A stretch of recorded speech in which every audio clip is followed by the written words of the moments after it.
just going to introduce myself quickly for those of you I haven't met or on Twitter. I currently work in the WA public sector. I have quite a mixed background before that, having gone through architecture, corporate finance, and I'm now working for the state's economic regulator.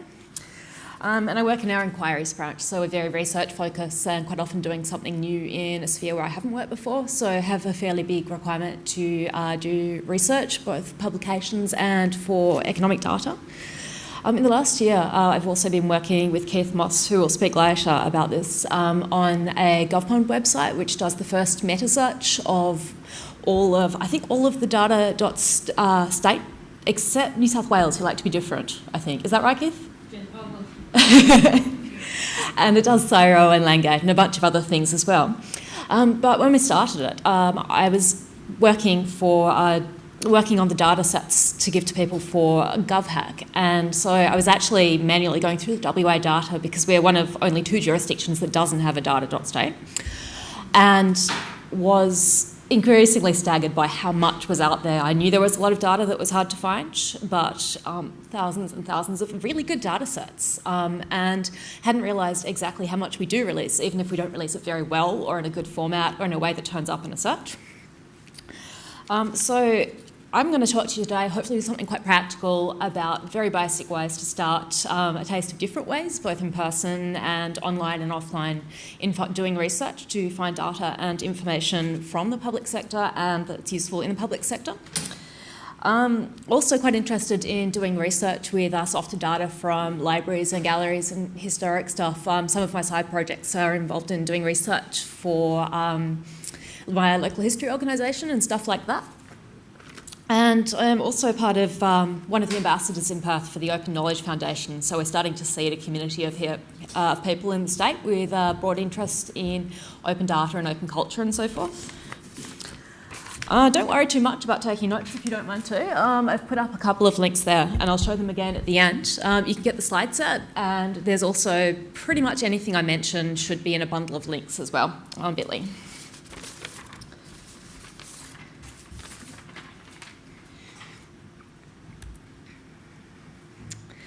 So I'm going to start with probably the most boring bit first, so I'm sorry for that. But what I found people don't do in my organisation, or pretty much anywhere, when you're starting to look for data, you're going to make life a lot easier by doing the groundwork. So I will run over that quickly. And the first question I tend to ask is what I'm looking for, because there are so many different sorts of data. And if you can clarify whether you want it from a particular period, whether it needs to be live, what format, whether it's spatial, numerical, financial, that is very helpful, but quite often it's actually quite hard to do unless you know why you're looking for it in the first place. So if you can sit down and actually talk about what you're trying to produce, whether it's something for a report or evidence for something, or whether you're trying to get a broad overview of what is actually out there in a subject. And indeed, whether it's for someone else, because when people come to you and say, hey, I need this, and they don't tell you clearly what they're trying to make, I find I generally come back with the wrong thing and they haven't actually articulated why they're looking for it and what they're going to use it for. So it's really, really important to ask that first, and it's important to ask people who you are asking for data as well, because it's very, very easy to misunderstand what someone wants if you don't know why they're using it. So if you can start by going over the key questions and working out what agencies have the oversight over the data, it's very useful. Another thing I found in the last year is, even working in the Western Australian public sector, there are so many more agencies and departments that I even knew. There is a list of 100 or something on Wikipedia. So that's really handy. And I found people in my organisation don't necessarily know which other ones exist either. The other thing that's really useful is thinking as well as about the people who collect and who archive and make data available. Sometimes finding out who else might use it is very useful, because they might have it, they probably have a contact, they may have references to other sources, and they may have gone through the battle of actually getting something difficult already. So if you can actually look at people who are doing something similar to what you're doing, so if I work in economics and I talk to Treasury and people doing economic analysis in Treasury, they quite often actually have stuff that's useful to me, so I don't need to do the groundwork there. And then, of course, you have the broader stuff. Statistical agencies have it. Sometimes stuff disappears from statistical agencies and has gone into archives. One example is the health data, which we were finding for GovHack, which is very interesting. It's quite good on the ABS. It's excellent on the Institute of Health and Welfare. But if you go back to mortality data, we actually have it going back to, I think, the start of, certainly well before Federation, a good 100 years before Federation. But the historical stuff before the 60s is in the Grimm books, which is archived and made available by a historical organisation instead. So if you just go to the health and welfare site, you might not get what you're looking for if you want a long time series. The other place where you can quite often get useful stuff, particularly broad oversight of Australia, I found, which people don't tend to go to, is international organisations. So you do get people from science stuff and visualisation and space stuff with NASA through to a lot of economic and financial data and development data from United Nations and the CIA World Factbook Book and so forth. So it's, if you go broader than your jurisdiction, you may also actually find someone's done that work who had the funding to do it. And like going to organisations who work with it, if you can find some experts who might know more about researching the topic, you're probably going to shortcut a lot of the digging. That said, I think we're going to do now something practical about when you actually have to do the digging yourself. The first thing I'm going to do, I'm going to focus on Google because, to be practical, most of you probably use it. There are other search engines. My colleagues like DuckDuckGo, and it has its wonders, but I will assume that most people are using Google. Probably most of you are familiar with the really basic stuff, so you can use booleans. You can tell Google if you're getting the wrong data. For example, quite often when I've been looking for cycling data, which is one of our favourite demonstrations on GovFund, you also get cycling data for cycles in the ocean. So if you can cut out marine with a negative, it can help you narrow down your data. And you can also do it if you put quotes around, get rid of a phrase, put quotes around, keep a phrase. And also they took away the plus operator a few years ago when they made Google Plus, but you can still make it limit the search to a specific word instead of guessing kind of STEM words and other words by putting the quotes around it. However, it has a bunch of other stuff, and you can find more about this on the internet, and there are dozens and dozens of other things that you can do to make Google give you a better search results when you're looking for something. And it's particularly useful because I find that a lot of Western Australian public sector data, and we don't have the luxury of it being in a central repository, isn't always, sometimes it's accidentally crawled by Google and the department doesn't know, sometimes it doesn't have the right headers, it doesn't come up very easily in the search you're looking for, which you probably know if you've been working in this field. So if you get a little bit trickier with Google, you can help dig out some stuff or cull out a lot of the stuff that's obscuring what you do need. If you use the pipe, which is top right of your keyboard, programmers will know what it's called, everyone else maybe not. It does an and or search for a word, which is quite handy. And I think that you can also use a capital or in between to do that, which is quite good. It also finds sentences with missing words, so you can use a wildcard in there. And if you use the number of asterisks, then it will find the words, which is quite good if you're looking for a phrase where there are two versions of the phrase and it's just a keyword that's different. It also does a number range search. So if you happen to be looking for something, and I particularly like this for looking for something in a number of dates, so maybe if I'm looking for something across the 1980s, then you can use your keyword and you can put your range of numbers in there. They have gimped this somewhat because people were using it to find social security numbers and credit card numbers very creatively, but it generally works. You may get a captcha to put in if it thinks you're a bot doing it, but it's particularly handy for date range stuff.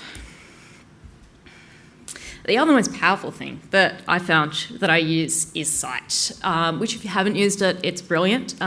Brings you results only from the site you specify. However, you can bring it back to a country level domain or a .gov domain or even a state department domain. That's excellent for, I have to say, hopefully no one from the ABS is here, but the search for the ABS is really, really frustrating and doesn't seem to make any decisions about what you're really looking for. But if you use Google and search the ABS site, then it seems to be easier sometimes to find what you actually want because Google does kind of make some assumptions about what you're actually asking that are quite often right. And it really helps going through if you want data from a site like health.wa.gov.au. It's often also better than the site's search, and the site's quite often a keyword search anyway that just turns up a bunch of things, so you can limit it in other ways in your Google search. And there are a bunch of other things that you can use to narrow it down. So Google actually has, these are some of the ones that I find most useful. There are more that you can look up. There are a lot of websites that go through these. You can search only in the title for a page, which is nice if you're getting too many results and you're looking for something very specific. You can search in the URL, and it'll find your string anywhere in the address. You can search for a bunch of words, all in the title or the URL, and my favourite one is you can search by file type, which is incredibly handy if you know the Department of Health has some great Excel files they do. I'm not sure they know they're there, but they're great. I don't think they're personally identifiable. And if you search for XLS files and do the various new versions of that extension, it will turn up everything on their website that has them, and then you can narrow them down by keyword. So that's particularly good if you're looking for particular types of data, which is quite nice. And you sometimes get interesting things come up too, like the phone numbers and the whole contact list for an organisation that they happen to have had crawled by Google. You can also go broader. Data.gov.au is actually quite a good example of this. So you can find all the sites that link to a site and all the sites that are related to a site. And you'll often find quite a lot of things that are relevant that might not have popped up in any other search. I think if you go to the data.gov.au and do a related search, you'll get all the state data portals and Ausgol and stuff like that. So that's actually quite nice for getting an overview of a cluster of websites that might be able to help you do what you're trying to do.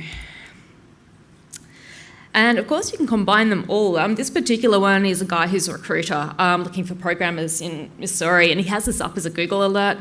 So he's narrowed it down to the most effective term to find people who have two particular coding skills, and sometimes they describe themselves as a developer, programmer or engineer, so it will capture all of those in the region. And he basically gets alerted every time someone's resume comes up online, or if it's in the title or the URL, so it doesn't do too many false positives. So it's getting a little bit more complex with the queries. Actually, you can get incredibly complex queries, and people use them for, if you look up Google hacking, people use it for penetration and finding stuff that shouldn't be on the web. So you can find a lot of webcams and data because, you know, something they'll put in the URL that's always in the URL. So if you find the right ones for a webcam, you can see all sorts of live stuff in China. It's amazing. Favourite of these Indian guys in a call centre. They have a lot of fun and don't seem to do much work. A lot of these, if you don't know how to do it, or you forget how to do it in the search bar, Google does have an advanced search. I couldn't actually find the link last time I looked on the front page, so it's there. And the search tools button also helps you refine the stuff down, which is sitting on that top bar just under the search once your results come up. And that actually has some quite interesting things. So if you're looking for a more academic document, say, you can actually go up there, and one of the things it filters by, for example, is actually the reading level. So it tells you the percentage of the results that's found at each reading level, and if you want to pick a higher reading grade or a lower reading grade. So it does help you narrow down the type of results in a softer way. It also helps you do, as you can do with the news, you can also do with web results and limit the web results to a time range. So if you're getting a lot of results from the 1980s or something, then you can actually say, I only want to see web pages that have been updated in the last year, which is quite handy sometimes if you're doing current research for government stuff. Okay. Go through that. Now, unfortunately, or fortunately, depending on who you are, Google doesn't crawl everything, and other search engines don't crawl everything. In fact, they crawl a very, very tiny percent, and there are a bunch of estimates out there as to how tiny, but it is very small of everything that is actually accessible online. And sometimes it's because it just can't get to it. It's in a database. You need to use a search on the site to find it. Sometimes it's because people, like I was saying, don't know what they're doing very well, and it doesn't have the right keywords, just doesn't turn up, even though you think it should, and it's the right thing. Fortunately, Google itself has developed some quite good products that Google products come and go, but these ones have stuck around so far. And you can get the list of everything they do, which is quite interesting, and it's very, very big, and also the stuff they got rid of, which is very sad. But these help you start searching beyond the visible web that comes up in your ordinary web search. Google Scholar and Google Books both have access to both paid stuff and a lot of free stuff and free samples. You can get a lot of ebooks and academic papers that are actually open, and quite a lot that are a reasonable price if you work for an organisation that's happy to purchase it as well. And obviously, I think most people are familiar with the image search.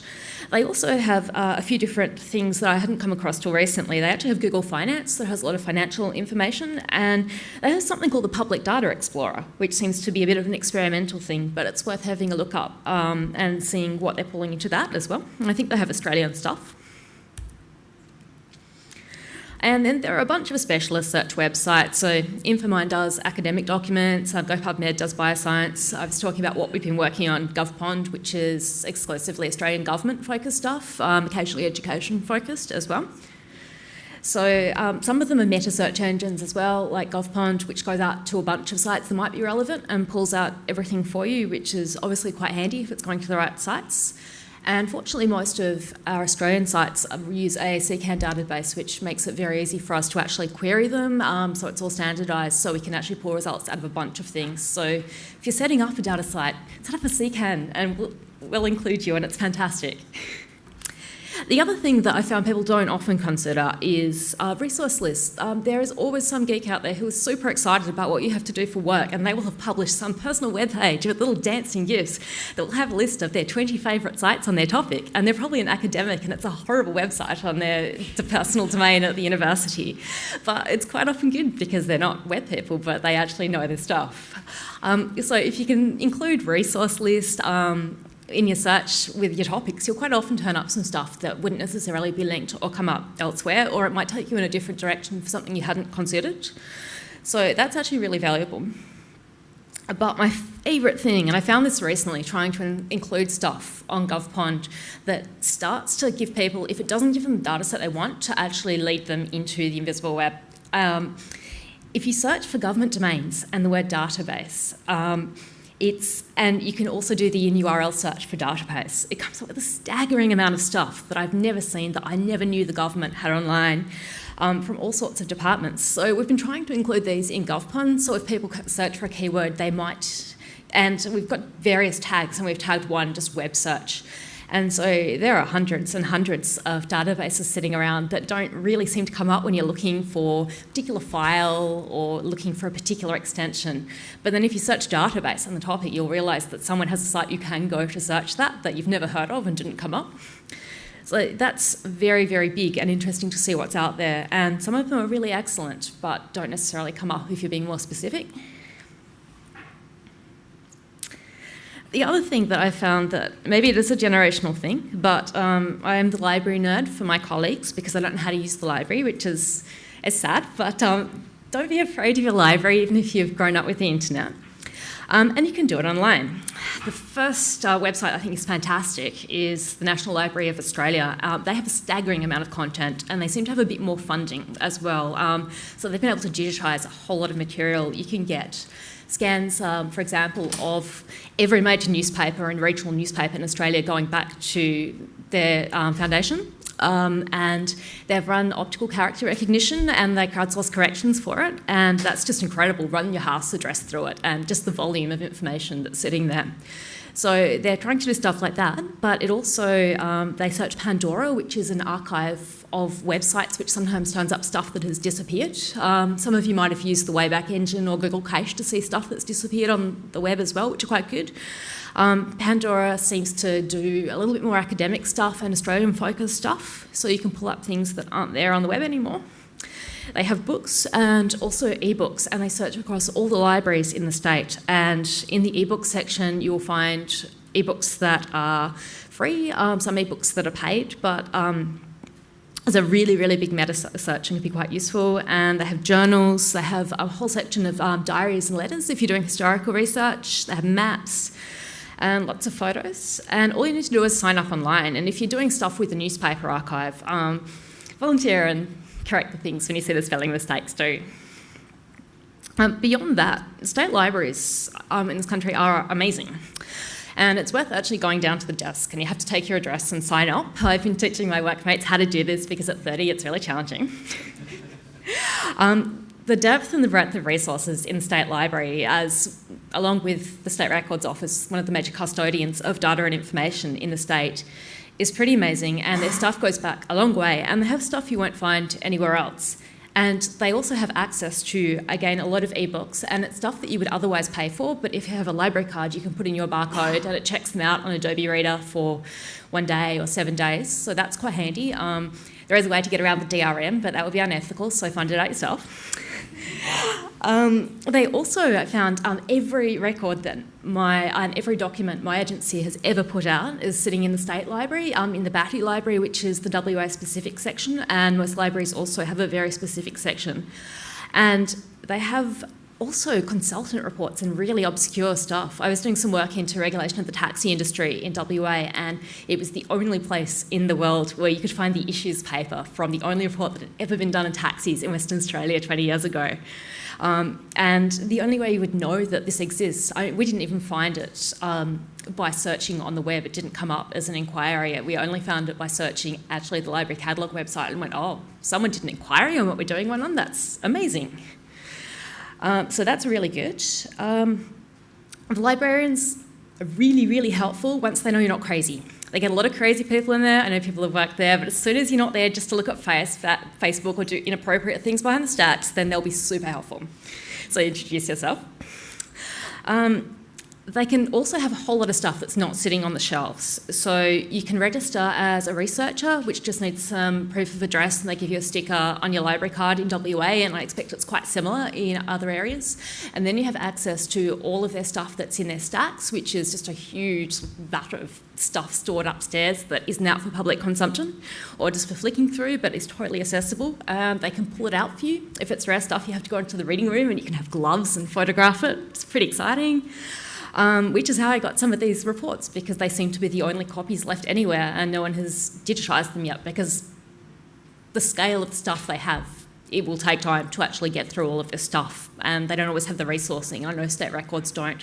So sometimes you actually have to go down and pick up the only piece of paper that has ever shown what you're looking for, because they just haven't got through the digitisation process yet. We'll get better. They also have a lot of microfiche and microfilm, which if you grew up in the 90s are probably intimidating if you never got taken to the library by your school, but they can show you how to use the machines, and it's not very hard, and you can get their cameras to photograph it and put it to USB stick. And they have a wonderful collection of maps, as do state records, if you're doing spatial stuff or spatial historical stuff that isn't yet digitised. So I found doing historical stuff, doing economics, doing architecture, doing finance, I've always found my state library incredibly useful, and they just seem to tap into a whole pool of knowledge that isn't necessarily accessible on the web, and make you realise how much more is out there than just doing a search. So it is worth making friends with your library. The other thing it lets you do, which is great, is obviously you can go in, and if you found a resource they have and a book that might be useful, you can go and look at the book on the shelf, and the book's next to it. Quite often stuff that maybe, again, their search isn't perfect, maybe didn't turn up in your search, but is handy. But you can also do it online at the State Library of WA, and I presume other libraries, where if you come up with an item in their search, and then you click on the category underneath it, it will show you in order all of their categories and how many items are in that category, and they're very specific, so they can be digitised maps, mining, Katanara, specific company, and then you'll get other things which start with the same stem and hierarchy next to it. So you can pretty much browse digitally as well, and that's incredibly useful as well for getting your hands on stuff that just isn't searchable in usual ways. The other thing that the library will help with, but is also available in a bunch of other places to turn up information and data that is out there but not easily findable, is again utilising people's existing work. Going through, recently doing an inquiry into a bunch of economic stuff that the Productivity Commission had done some great reports on, weren't exactly what we were looking for, but they had wonderful referencing at the end. And when you sit down and look at the referencing, you might not expect titles. People might have come up with a blingy title to make the economics more exciting or something like that, so it makes it hard to find. But you'll actually go through and find this wonderful list of secondary things that you can go through and follow up, and that will lead you down the rabbit hole to a lot more stuff that might have what you're looking for in it. Newspaper articles generally cite the source when they're not in Western Australia. We won't comment on the West Australian. Wikipedia citations are actually fantastic, and a lot of stuff is online. Sometimes the citations don't match what people have said they say, but they actually take you to some quite good stuff where other people have done the legwork of finding the resources too. And of course, theses in libraries, sometimes not online, and maybe vaguely related, don't come up to search. If you can go and find stuff like that, they also have excellent referencing. This really should probably be first, and I always leave it to last. Other humans are one of your greatest resources if you can find the right other human. And the difficult thing, I think, is finding the person who has the access, the authority, is willing to provide it and understands what you're asking for. And sometimes the willingness to provide it can be a really big stumbling block because they don't understand why you need it, they don't understand what value it adds, they're worried they will get in trouble for providing something, which sometimes quite peculiar. I think it comes possibly generational and a level thing, but people seem to want to whitelist, particularly when you get up to director level, people want to whitelist what they release instead of going, well, we'll give it out unless there's a reason not to. So, for example, it's really hard to get your hands on the Excel file from Treasury that has 20 years of budget data that is completely available in PDFs, and I've been chasing this for months. But giving it to me in an Excel file needs a lot of authorization, and then you kind of hit the ceiling of people who don't believe in giving stuff out to people because of risk, although we're not sure what risk. So you can run into, you have to be quite persistent, and it's not always worth doing it, but it is nice if you can break through that and get what you're after. But fundamentally as well, it's really important to get through to them what you're actually asking for. Now, usually what I find is, again, like I was saying earlier, it's really great to go to them with this is what I'm doing and this is what I'm trying to produce and this is what I'm trying to show. Every time I've asked someone for data and just said, I want this data set, it inevitably comes back with the wrong thing. But also people tend to be experts in their field. And so if you go, I'm trying to do this, and we think this might work, they come back and go, oh, that doesn't exist, but there's this much better way and no one's told you about it. So it's much easier to approach people and explain what you're trying to do. People are usually pretty willing, if you're not talking to the right person, to actually introduce you. People like to connect people. So if they can't help, ask them who can. I found meeting in person tends to be a lot better. It's really hard to say no to someone when you're having coffee. So it's quite good to meet up with people from other organisations who might have stuff that's useful background or useful for what you're working on and buy them a coffee. If you email, they'll probably go, oh, no, I can't do that, and I'd answer. In coffee, they might actually pursue that. And do your homework. So if you look like an idiot because you don't know what they do in front of them, they will also not help you.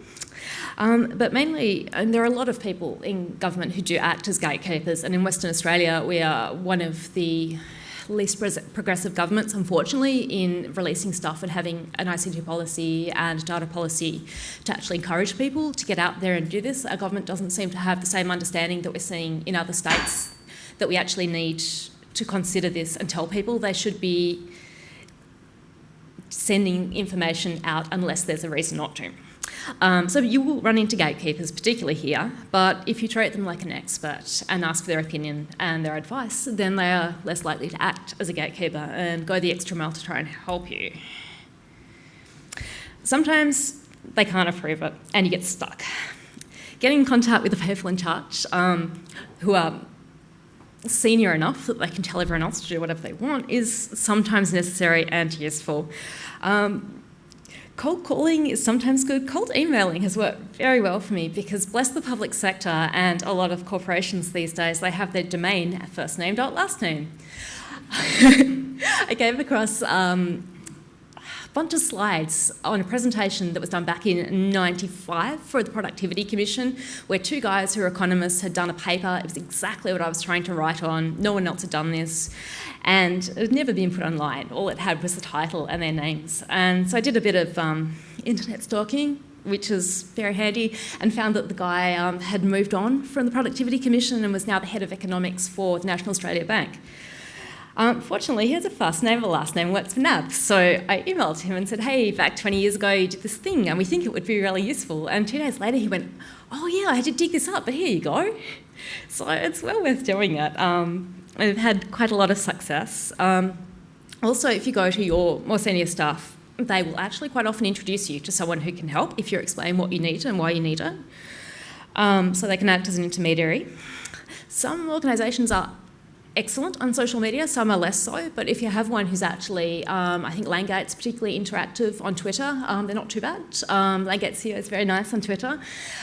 So there are ones where if you can see they're interactive like that, the social media people sometimes like to cut through the red tape and actually help you and answer questions. The other thing I found really useful, if you have to get your senior people to sit down with their senior people to say, yes, you really can have the data you want. The most useful thing I found when I can't find a phone number anywhere is just to ring the main line for Western Power or for the Department of Transport and say, oh, my CEO would quite like a meeting with your CEO. I don't want his details. Can you just give me his assistant's details and we'll set something up? Email the assistant. It happens. Like, their job is to attend meetings and their job is to set up meetings and they just show up. So sometimes if it's a last resort and you really need to do that, that's actually quite a good way to do it. Don't abuse it or people won't turn up anymore. Broadly, networks are wonderful. I'm on an Open Knowledge Foundation mailing list which people ask for data and they give out data and seem to do research for each other for the love of doing research. And that's fantastic. You can meet people places like this, going to social and professional events. I think Keith might mention later there are things in Perth like GeoRabble, which is spatial and GIS experts, where I've met some incredibly useful people who do all sorts of data work. And it's well worth going to, very interesting. Get people to introduce you to people who do things. We've met cooperative research centres who want to fork our code for GovPond, people from the ABS who are doing similar stuff. And it's amazing in WA because of the lack of the government's movement on ICT. There are a lot of people here who are actually working quietly away at doing things or getting around it, and it really would be good, and it's something that I want to work on to connect those people so we're not duplicating work and we know each other. Training courses and forums are quite good, and there are things like meetup.com has meetup groups for open data and ICT across Australia where you can meet people. Volunteering at things like GovHat is a great way, and once you have these people, send out an email and ask for help. People like to find things to help you and help them back, and it's really, really useful to actually be able to talk to a bunch of people who are also really good researchers, appreciate that it's hard to get stuff and like to help you find it. So you can see a lot of the stuff, Google will help you, the library will help you, but a lot of it actually comes from knowing people who know things and can actually put you in touch. A couple of things I'll just do briefly because they're done better elsewhere, I think. One is data quality, which Pia touched on as well. Obviously, all data has limitations. The organisation I know that's actually best at doing this is the ABS. They have data quality framework. So when you do find what you're looking for, it may have limitations. It may do what you want well enough with some cautions. So if you want to look at how another organisation does it, you can go, and I've linked it in the link bundle to their data quality framework, and they talk about the kind of things you need to disclose when you give data up to make it more meaningful, and what to advise people about. They, quite often, you'll find stuff annotated in their files where their data's been borderline between being not useful enough to release and not reliable enough and really good, so they annotate it.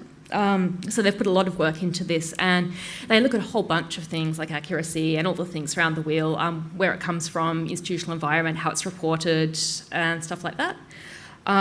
So it is really important to consider when you get your hands on what you want. And given that we're still progressing in Australia with standardising things and how we disclose information, things often kind of won't come in exactly what you need, and you may need to make some calls about whether it helps you do what you want. So it is really important to let your audience know if you have used it, but there are some things to consider. Now, given that you're probably going to get messy data where it's imperfect if you're doing these things, there are some tools that help you. There's OpenRefine and Data Wrangler are actually quite good for cleaning up messy stuff. There are lots of data format converters. These days there are a lot of things that scrape PDFs and turn them into Excel. They don't do it perfectly, but they do it and can save you a lot of time. And Google Docs and Adobe software do optical character recognition. So when you get that horrible photograph of some government report with tables in that you totally need and it has 10 pages of tables, they can pull out numbers for you, which may need some corrections afterwards, but can save an immense amount of time. And I know with PDFs, it's public servant nightmare of how much time you actually spend just keying in numbers that you've seen on a PDF and you can't get in a format you can use. Excel's really fantastic, and most people who've worked in a financial or modelling area have some skills already. The best thing about it is that there's so much documentation online and so many good websites. So if you Google for how to do something, you will find it. Some of their own functions are quite good. They can turn numbers into dates or back to numbers and so forth. There are lots of plugins and macros people have made to work around data problems. And if you don't code, don't be scared of the macro recorder. It does stuff in VBA, but you can also just use it by pressing record if you're doing a repetitive task and cleaning up messy data you have that, for example, if you have a bunch of files that all need some columns removing and some stuff done and some formatting and you get them every day or you have 100 of them, record it once and run it over all of them, and you don't even need to go into the back end to code to do it. That said, code. It's very accessible. Languages like R, which is quite good for finance, and Python, which is quite good for everything. There are heaps of tutorials on the internet, heaps of free tutorials and advice, snippets of code you can use and look through. So if you are interested and you're open to learning to code, it certainly can help you get your data sets into shape. That said, friends can also help you do that. GovHack is a wonderful place to go if you're not a coder, but you want to meet other coders and work on a project. Then you quite often can find people who will be able to help you later with work down the track when you say, I've got this data, I can't use it, I've run into a problem, and they may know. I mean, I've seen some of my friends turn around and go, oh, that's a hassle to do in Excel, I can do it with 4 lines of Python and just fix something. So it is worth considering. And you know, sometimes you're only going to have to do it once, and it might take an hour, but you'll never have to do it again. You need to know when to draw a line. I'm going to do copyright and referencing really briefly when you find your data, because I'm not a lawyer. And also data referencing is a little bit up in the air in that, because it's quite new, there are various, if you look online, various different views and standards that are being developed to reference data more appropriately. Most Australian governments are good in that they've gone down the Creative Commons path, so with any of their licenses, it's quite clear what you can use it for. WA, because we haven't done that yet, I'm going to say yet, it's all under Crown copyright. Crown copyright's quite good. When you find your data, you will generally be able to use it for any research purpose, an academic purpose. It also does something nice, as far as I understand, which you wouldn't get with other standard copyright, where you can actually, if it's not for profit, you can copy whole books and things, and I think that's actually okay from what I've read under Crown copyright, so check that. But, and reference your data carefully, because you won't be the last person who works in this spreadsheet or document, and if you haven't put the ABS numbers of your file in, they'll probably never find where you got the data from ever again. So that will help people, and you'll appreciate it if someone's done that to you. Going to quickly go through some useful resources. You're probably aware of the most obvious ones in the ABS and the state and federal data websites are a good start. They can push you in the direction of the right agencies who either may have what you're looking for or they may know who has what you're looking for. And as I said before, if you actually look at the list of departments and agencies who exist, they might also give you some pointers or areas you haven't thought of. And as I mentioned before, also a lot of international organisations collect global data that also covers a whole lot of Australian data. If you're interested in keeping up with what's out there, using data better, or covering what's going on with open knowledge, there are a bunch of different blogs which I've linked in the bundle. Things like Information is Beautiful and Flowing Data have got more of a visualisation focus. So they're better for when you've got your stuff and you actually want to use it and present it in a meaningful way. NYU has the GovLab, which is brilliant and talks all about governance and open governance. Guardian's got a great data blog with a journalistic focus, but it's pretty broad. And the Open Knowledge Foundation also, which has the Australian branch but is global, has a blog on opening up content and data and information. You can also go along, and there are a number of hacks. WA is starting to get them. We've had the first Gov hack this year just gone, and we'll hopefully see things like Health Hack coming over here as well. Strongly encourage people who are not programmers and are just public servants who are interested in getting better at finding things and using things to go along to these. Favourite example is a historian that I met who went along to GovHack this year. She doesn't code, she doesn't do anything technical. She loves Perth, she loves Perth history. She teamed herself up with a bunch of coders and made a really cool history app, going through some of the metadata from some of the archives in the state and from Trove. And she said it was the best experience because she met people who were really useful to her, and it also opened her eyes to what she could do with the resources that were already available publicly, but she didn't necessarily have the skills to utilise. Open Knowledge Foundation, we're basically seeding it here at the moment, so it's very small. We've done the first couple of meetups and hopefully getting behind sponsoring and supporting with volunteering some of the hacks and stuff that will go on. If you're interested in being involved, you can find out more about the working group on the website, and that particular page also has the people who are the ambassadors for each state and the specialist ambassadors for different areas. So they're actually really helpful, great people, and if you have a question or you're chasing information or ways to get to information, then they may be able to help you. As I said, meetup.com actually has some groups, and I'm sure there are Facebook groups and so forth that also have a focus on networking people, and you can go to events like if you're interested in spatial data, Georabble and so forth. The other thing that's really useful for learning but also networking, there are actually some fairly good training courses out there, and the best I've been to are actually run by the ABS. They have a course which is called Turning Data into Information, which I think is 2 days, and then they have one that is using data and writing good technical and accessible papers using the data you've done. They will teach you and help you to understand their data and how they gather it and how reliable it is, but also a bunch of starting back at high school good statistical techniques, which is a really nice refresher if you haven't done it for a while.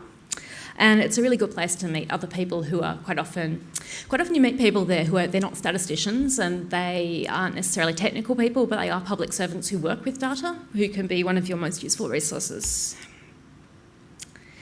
You can also get a bunch of free books that will help you up your skills in doing research and in advocating for open data.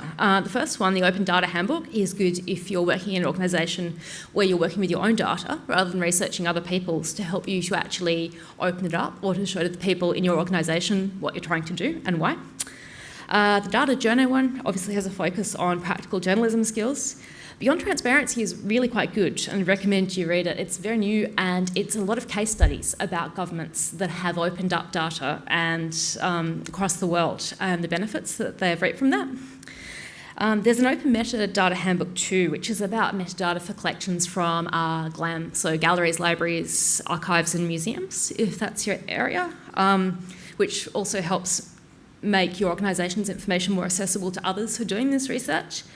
And the last one is absolutely fantastic. There's a book called Untangling the Web, and it's by some consultants or someone at the NSA, and someone FOI'd this recently. And it's 600 fantastic pages that take you from just knowing maybe how to use the internet through to not just Google, but doing advanced searches in a bunch of search engines, specialist search engines, doing personal research on people, in great detail, and it's very practical and very clever. It's hideously designed, like all NSA materials, if you've seen the slides. And because it's been FOI'd, it's up there and it's free, and I'd really encourage you to get it and flick through, because it's just, if it was on government stuff, I would have brought it today and said just read it instead of listening to me, because it's very heavy. And the most important skill you have when finding government data or cleaning government data and so forth is actually tools and resources. Google tools and so forth come and go all the time. You might use one, it might shut down, which is unfortunate, but these things happen. So it's actually better to have the skills to go and find tools that are out there when you need them. So instead of going, oh, it's shut down, or not knowing how to find something, just go and search. And particularly online data conversion, if you're getting a horrible PDF, you want to turn it into something usable, or various things. There are heaps and heaps of free tools on the internet to do that. In fact, I've linked to, of all things, a WikiHow in the bundle on how to turn PDFs into Excel documents 3 ways, just to give you an idea. And also if you want to learn things like coding, free tutorials.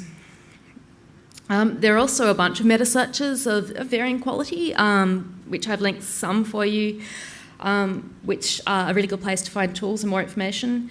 And if you are interested in learning skills for specialised software, for example, Beautiful Soup's quite a good example where if you're trying to collect data from an organisation that...